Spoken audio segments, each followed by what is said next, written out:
ಈಗ ಹೋಗ್ತಾ ಏನಾಗ್ತಿದೆ ನಿಮ್ಗೆ? ಈಗ ಅದು ಹೋಗ್ತದೆ ನಂಬ್ತಿರಕ್ಕ? ತಂದೆಯ ಯೇಸುವಿನ ನಾಮದಲ್ಲಿ ಪವಿತ್ರಾತ್ಮನ ಸಹಾಯದೊಂದಿಗೆ ಕರ್ತನೆ ನಿನ್ನ ಪಾದ ಪೀಠಕ್ಕೆ ನಾ ಬಂದಿದ್ದ ವಿಶ್ವಾಸ ಸಹೋದರಿ ಆರೋಗ್ಯಕ್ಕೆ ಸಾಧಿಸುತ್ತಿದ್ದೇನೆ.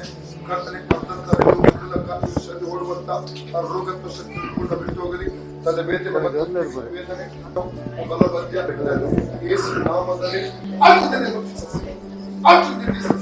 ಯೇಸುನ ಅಧಿಕಾರ ನಾಮದಲ್ಲಿ ಈ ಸಹೋದರಿಯ ಕತ್ತಿನ ಮೇಲೆ ಒಂದು ರೋಗಾತ್ಮಕ ಅಪ್ಪಣೆ ಕೊಡ್ತಾನೆ.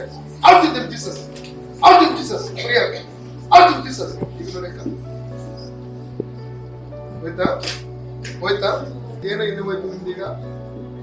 ಕಿವಿ ನೋವು, ತಲೆನೋವು, ಭುಜ ನೋವು, ಈ ಮೂರು ಕೂಡ ಹೋಯ್ತು. ಯಾರು ಕೊಂಡೋದ್ರು?